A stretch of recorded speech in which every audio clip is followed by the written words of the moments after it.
Hi good morning friends, ಶುಭೋದಯ. So ಇವತ್ತಿನ ನನ್ನ 8ನೇ ಎಪಿಸೋಡ್ಗೆ ಎಲ್ರಿಗೂ ಹಾರ್ಟಿ ವೆಲ್ಕಮ್.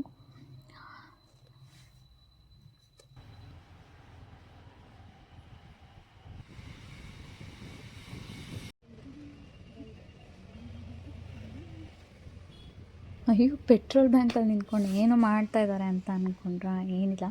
ಸೊ ನಿನ್ನೆ ಶಿವರಾತ್ರಿ ಆಗಿತ್ತಲ್ವಾ, ನಮ್ಮ ಮನೆಯವರು ಮಂಡೇ ಟೆಂಪಲಿಗೆ ಕರ್ಕೊಂಡು ಹೋಗ್ತೀನಿ ಅಂತ ಅಂದಿದ್ರು. ಸೊ ನಮ್ಮ ಮನೆಯಿಂದ 170 ಕಿಲೋಮೀಟರ್ಸ್ ಇದೆ ಅಂತ ಅಂದಿದ್ರು ಅಷ್ಟೇ. ಬಟ್ ಯಾವ ದೇವಸ್ಥಾನಕ್ಕೆ ಎಲ್ಲಿಗೆ ಅಂತ ಏನು ಕನ್ಕ್ಲೂಷನ್ ಕೊಟ್ಟಿರಲಿಲ್ಲ ನಮ್ಮ ಮನೆಯವರು. ಸೊ ಆಯಿತು, ನೋಡೋಣ ಅಂತ ಅಂದ್ಬಿಟ್ಟು ನಾವು ಒಂದು 11 ಅಷ್ಟೊತ್ತಿಗೆ ಮನೆ ಬಿಟ್ವಿ. ಸೊ ಕೇಳಬೇಕಾ, ಶಿವರಾತ್ರಿ ಆದಮೇಲೆ ಬಿಸಿಲು ಅಂತ ಹೇಳ್ತಾರೆ. ಅದು ಸೊ ಮುಖಕ್ಕೆ ಕಣ್ಣಿಗೆ ಹೊಡಿತಾ ಇತ್ತು ಬಿಸಿಲು.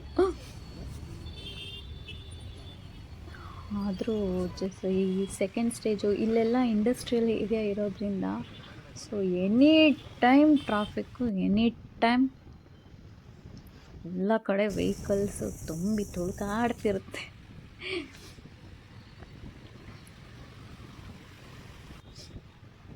ಬೆಂಗಳೂರು ಟ್ರಾಫಿಕ್ ಕೇಳಬೇಕಾ, ಎಷ್ಟು ಮೆಟ್ರೋ ಮಾಡು, ಏನೇ ಮಾಡು, ಬಟ್ ಟ್ರಾಫಿಕ್ಕು ನಮ್ಮ ನಾಳೆ ಕಡಿಮೆ ಆಗಲ್ಲ. ಮಾತ್ರ ಬಿಸಿಲು ಮಾತ್ರ ಮಕ್ಕಕ್ಕೆ ಹೊಡಿತಾ ಇತ್ತು.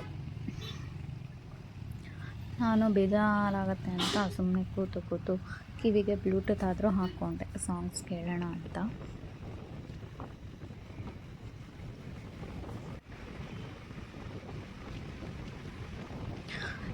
ಬ್ಯಾಂಗ್ಳೂರಲ್ಲೂ ದೇವಸ್ಥಾನಗಳಿಗೇನು ಬರ ಇಲ್ಲ, ಬಟ್ ನೋಡೋಕ್ಕೆ ತುಂಬ ಚೆನ್ನಾಗಿದ್ದಾವೆ. ಬಟ್ ನಾವು ಬೆಂಗಳೂರಲ್ಲಂತೂ 12 ಇಯರ್ಸ್ ಮೇಲಾಗಿದೆ. ಬಟ್ ಎಲ್ಲೋ ಅಪರೂಪ ಹೋಗೋದು. ಬಟ್ ಇವತ್ತು ನೆನ್ನೆಯಿಂದನೂ ಹೇಳ್ತಾನೆ ಇದ್ರು ಕರ್ಕೊಂಡು ಹೋಗ್ತೀನಿ ಅಂತ. ಬಟ್ ಅವ್ರು ಒಂಚೂರು ಕ್ಲೂನು ಕೊಡ್ತಾಯಿಲ್ಲ. ಬಟ್ಟು ಶಿವನ್ ಟೆಂಪಲ್ಗೆ ಅನ್ನೋದೊಂದು ಗೊತ್ತಷ್ಟೇ, ಬಟ್ ಎಲ್ಲಿ ಕರ್ಕೊಂಡು ಹೋಗ್ತೀನಿ ಅಂತ ಹೇಳಿಲ್ಲ ಅವರು. ಎಷ್ಟು ಯಾವ್ಯಾವ ಥರ ಕ್ರಾಸ್ ಕ್ವಶನ್ ಹಾಕಿ ಕೇಳಿದ್ರು ಹೇಳಲಿಲ್ಲ ಅವರು. ನೋಡೋಣ ಎಲ್ಲಿಗೆ ಹೋಗ್ತಾರೆ ಅಂತ. ಈ ಇದರಲ್ಲಿ ಯಾವ ಸೀಸನಲ್ಲಾದರೂ ಓಡಾಡೋಕ್ಕೆ ಹಿಂಸೆ ಅಂತ ಅಂತೀವಿ, ಬಟ್ ಈ ಬಿಸಿಲಲ್ಲಿ ಹೋಗೋ ಹಿಂಸೆ ಇದೆ ಅಲ್ಲ ಯಪ್ಪ, ಇದಕ್ಕೂ ಬೇಡಪ್ಪ, ಅಷ್ಟು ಹಿಂಸೆ ಹೋಗ್ಬಿಡುತ್ತೆ. ನನಗೂ ಏನು ಮಾಡಲಿ ನೋಡಿ ನಿದ್ದೆ ಬರೋಂಗಾಗಿತ್ತು. ಬಟ್ ಎಲ್ಲಿ ಬಿದ್ದುಬಿಡ್ತೀನೇನೋ ಅಂತ ಬೇರೆ ಭಯ. ಹಾಗಾಗಿ ಸುಮ್ಮನೆ ಹಾಗೆ ಹೊರ್ಕೊಂಡ್ಬಿಟ್ಟಿದ್ದೆ. ಇಲ್ಲಿದು ಯಾವುದೋ ಕೋಲಾರ ಹತ್ರ ಬಂದರು. ನನಗೂ ಸ್ವಲ್ಪ ಲೈಟಾಗಿ ಹಸಿವಾಗ್ಬಿಟ್ಟಿತ್ತು. ನೋಡಿದ್ರೆ ಕೋಟಿಲಿಂಗೇಶ್ವರ. ಮೈ ಗಾಡ್, ನಾನು ಕೋಟಿಲಿಂಗೇಶ್ವರ ನೋಡೇ ಇರಲಿಲ್ಲ. ನನಗೆ ಎಷ್ಟು ಏನು ಹೇಳ್ಬೇಕಂತಲೇ ಗೊತ್ತಾಗ್ತಾಯಿಲ್ಲ ನನಗೆ. ಹೇಳ್ತಾ ಇದ್ದೆ ನಾನು ನಮ್ಮ ಮನೆಯವ್ರಿಗೆ, ಕೋಟಿಲಿಂಗೇಶ್ವರ ನೋಡಿಲ್ಲ ರೀ, ಕರ್ಕೊಂಡೋಗ್ರಿ ಅಂತ. ನೋಡಿದ್ರೆ ಏನು ಕೇಳ್ದಂಗೆ ಇಲ್ಲಿಗೆ ಕರ್ಕೊಂಬಂದ್ಬಿಟ್ಟಿದ್ದಾರೆ.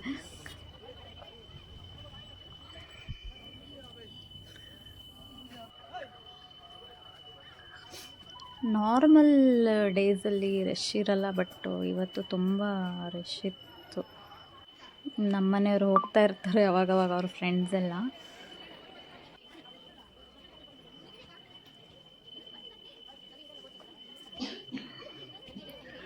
ಎಲ್ಲಿ ನೋಡಿದ್ರು ಶಿವಲಿಂಗಗಳು, ಏನೋ ಒಂಥರ ಫುಲ್ಲು ಪಾಸಿಟಿವ್ ವೈಬ್.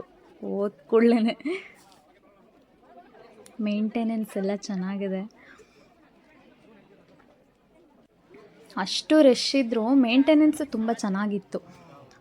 ಎಲ್ಲೂ ನುಗ್ಗಲು ಆಗದೆ, ತಳ್ಳೋದು ಏನೂ ಆಗದೆ ಹೋಗ್ಬಿಟ್ಟು ಬರ್ಬೋದು. ನನಗೂ ಇನ್ನೂ 1-2-3 ಸಲ ಹೋಗಬೇಕು ಅಂತ ಅನಿಸ್ತಿದೆ. ನೋಡಬೇಕು ಇನ್ನು ಯಾವಾಗ ಕಾಲ. ಅದು ನಾವು ಹೇಳ್ಕೊಳಕ್ಕಿಂತ ದೇವರೇ ನಮ್ಮನ್ನು ಕರ್ಸ್ಕೊಳ್ಳೋದು. ಅದೇ ಅವನಿಗೆ ನಮ್ಮನ್ನು ನೋಡಬೇಕು ಅಂತ ಅನಿಸ್ದಾಗ ಅವ್ನು ಕರ್ಕೊತಾನಂತೆ. ನೋಡೋಣ ಇನ್ನು ಯಾವಾಗ ಅನಿಸುತ್ತೆ ಅವನಿಗೆ ನನ್ನ ಮೇಲೆ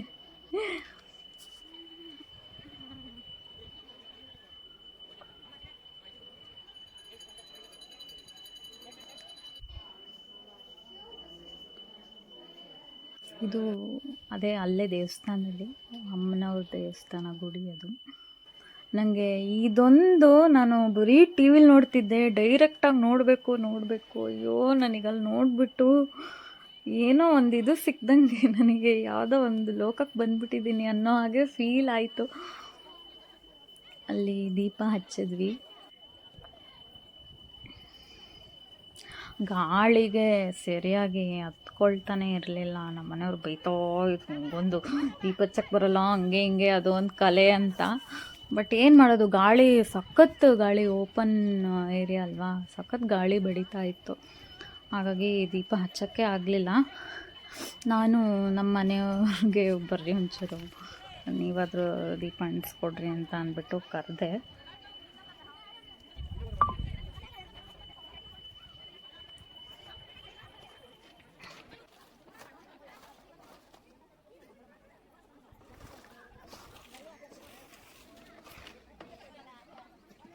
ಅಲ್ಲಿ ಹೋಗಿ ತೊಗೊಂಡೋದ್ಮೇಲೆ ಅದೇ ಅಲ್ಲಿ ಕಟ್ಟೆ ಇಟ್ಟಿದ್ದಾರಲ್ಲ, ಅಲ್ಲಿ ತೊಗೊಂಡೋದ್ಮೇಲೆ ಹಚ್ಚಿದೆ, ಅವಾಗ ಹತ್ಕೊಳ್ತು.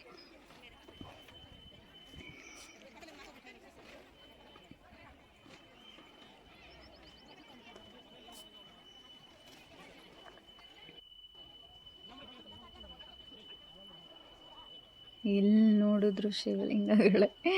ನಾನು ಇದೇ ಇದರಲ್ಲೇ ಮನೆಗೆ ಬರೋದಾಗಿತ್ತು, ಒಂದು 8:30, 8:40, 45 ಏನೋ ಆಗಿಬಿಟ್ಟಿತ್ತು. ಇದೆಲ್ಲ ಮುಗಿಸ್ಕೊಂಡು ನೋಡಿಕೊಂಡು ನಾವೊಂದು 3-4 ಫೋಟೋಸ್ ತೊಗೊಂಡು ಬಂದ್ವಿ. ನನಗೆ ಶಿವಲಿಂಗ ಅಂದರೆ ತುಂಬ ಇಷ್ಟ. ನನ್ನ ಹತ್ರ ಒಂದೂ ಇರಲಿಲ್ಲ, ಅದೊಂದು ತಗೊಂಡೆ. ಆಮೇಲೆ ಹಸು ಬೇರೆ ಆಗ್ತಾಯಿತ್ತು, ಅಲ್ಲೊಂದು ಗೋಬಿ ತಿಂದುಬಿಟ್ಟು ನೆಕ್ಸ್ಟು ರಿಟರ್ನ್ ದೇವರೇ ಇನ್ನೊಂದು ಸಲ ಬೇಗ ಕರೆಸ್ಕೊಳ್ಳಪ್ಪ ಅಂತ ಅಂದ್ಬಿಟ್ಟು ನಾವು ಹೊರಟ್ವಿ. ಸೊ ಇದಾಗಿತ್ತು ಇವತ್ತಿನ ನನ್ನ ವ್ಲಾಗ್ ಫ್ರೆಂಡ್ಸ್. ಸೊ ನೀವು ಕೋಟಿಲಿಂಗೇಶ್ವರಕ್ಕೆ ಹೋಗಿ ಒಂದ್ಸಲ ದರ್ಶನ ಮಾಡಿ ಆ ದೇವ್ರ ಕೃಪೆಗೆ ಭಾಗಿಯಾಗಿ ಅಂತ ಹೇಳ್ತಾ, ಸೊ ಇವತ್ತಿನ ನನ್ನ ವ್ಲಾಗ್ನ ಮುಗಿಸ್ತಾ ಇದ್ದೀನಿ. ಸೊ ನಾನು ವೆಯ್ಟ್ ಮಾಡ್ತಾ ಇರ್ತೀನಿ ನೆಕ್ಸ್ಟ್ ಎಪಿಸೋಡ್ಗೆ ಅಂತ ಹೇಳ್ತಾ, ಅಲ್ಲಿವರೆಗೂ until then take care, love you, bye.